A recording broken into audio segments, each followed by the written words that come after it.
ઉઝબેકિસ્તાનના સમરકંદમાં આયોજિત Shanghai corporation ઓર્ગેનાઇઝેશનની બેઠકનો પ્રથમ રાઉન્ડ સમાપ્ત થયો છે. આ બેઠકમાં એસસીઓમાં સુધારા અને વિસ્તરણ, પ્રાદેશિક સુરક્ષા, સહયોગ, કનેક્ટિવિટીને મજબૂત બનાવવું અને વેપારને પ્રોત્સાહન આપવા અંગે ચર્ચા થઈ હતી. આ દરમિયાન પીએમ મોદીએ કહ્યું, ભારત એસસીઓ સભ્ય વચ્ચે વધુ સહયોગ અને વિશ્વાસનું સમર્થન કરે છે. મોદીએ સંબોધન કરતા કહ્યું હતું કે વિશ્વ કોવિડ મહામારીમાંથી બહાર આવી રહ્યું છે. યુક્રેન કટોકટી અને કોરોનાને કારણે વૈશ્વિક સપ્લાય ચેઇનમાં કેટલીક મુશ્કેલીઓ પડી છે. વિશ્વ ઉર્જા અને ખાદ્ય સંકટનો સામનો કરી રહ્યું છે. એસસીઓ દેશો વચ્ચે સપ્લાય ચેન વિકસાવવાના પ્રયાસ કરવા જોઈએ. તેને વધુ સારી કનેક્ટિવિટીની જરૂર છે. आर्थिक रिकवरी की चुनौतियों का सामना कर रहा है. एससीओ की भूमिका बहुत महत्वपूर्ण है. एससीओ के सदस्य देश वैश्विक जीडीपी में लगभग 30% का योगदान देते हैं और विश्व की 40% जनसंख्या भी एससीओ देशों में निवास करती है. भारत एससीओ सदस्यों के बीच अधिक सहयोग और आपसी विश्वास का समर्थन करता है. महामारी और यूक्रेन के संकट से ग्लोबल सप्लाई चेन्स में कई बाधाएं उत्पन्न हुई, जिसके कारण पूरा विश्व अभूतपूर्व ऊर्जा एवं खाद्य संकट का सामना कर रहा है. एससीओ को हमारे क्षेत्र में विश्वस्त, रेजिलिएंट और डाइवर्सिफाइड सप्लाई चेन्स विकसित करने के लिए प्रयत्न करने चाहिए. इसके लिए बेहतर कनेक्टिविटी की आवश्यकता तो होगी ही, साथ ही यह भी महत्वपूर्ण होगा कि हम सभी एक दूसरे को ट्रांजिट का पूरा अधिकार दें. एक्सेलेंसी, हम भारत को एक मैन्युफैक्चरिंग हब बनाने पर प्रगति कर रहे हैं. भारत का युवा और प्रतिभाशाली वर्कफोर्स को मैं स्वाभाविक रूप से कॉम्पिटिटिव बनाता है.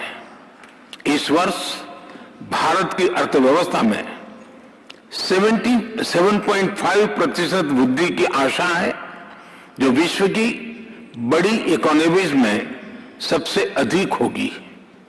हमारे पीपल सेंट्रिक डेवलपमेंट मॉडल में टेक्नोलॉजी के उचित उपयोग पर भी बहुत फोकस दिया जा रहा है. हम प्रत्येक सेक्टर में इनोवेशन का समर्थन कर रहे हैं.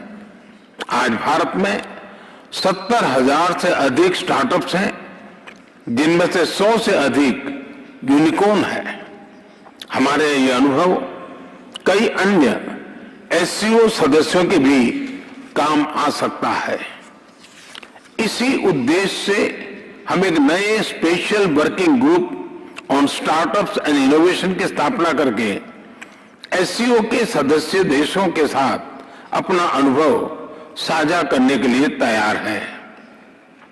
एक्सेलेंसी, विश्व आज एक और बड़ी चुनौती का सामना कर रहा है और यह है हमारे नागरिकों की खाद्य सुरक्षा सुनिश्चित करना. इस समस्या का एक संभावित समाधान है मिलेट्स की खेती और उपभोग को बढ़ावा देना. मिलेट्स एक ऐसा सुपरफूड है जो न सिर्फ एससीओ देशों में बल्कि विश्व के कई भागों में हजारों सालों से उगाया जा रहा है और खाद्य संकट से निपटने के लिए एक पारंपरिक, पोषक और कम लागत वाला विकल्प है. वर्ष 2023 को UN international year of millets के रूप में मनाया जाएगा. हमें एससीओ के अंतर्गत एक मिलेट फूड फेस्टिवल के आयोजन पर विचार करना चाहिए. भारत आज विश्व के मेडिकल एंड वेलनेस टूरिज्म के लिए सबसे किफायती डेस्टिनेशन में से एक है. अप्रैल 2022 में गुजरात में WHO global centre for traditional medicine का उद्घाटन किया गया. पारंपरिक चिकित्सा के लिए यह WHO का पहला और एकमात्र ग्लोबल सेंटर होगा।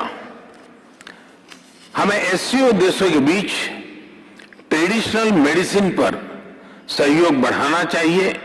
इसके लिए भारत एक नए SCO working group on traditional medicine पर पहल लेगा।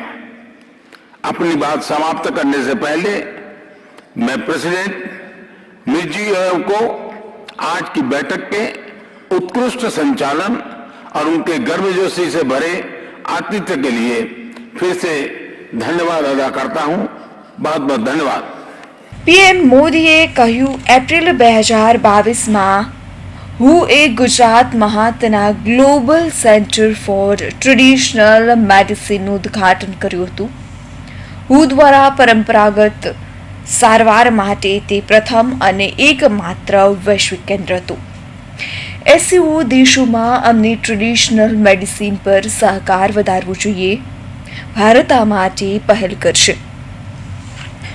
Bureau report, Hind TV news.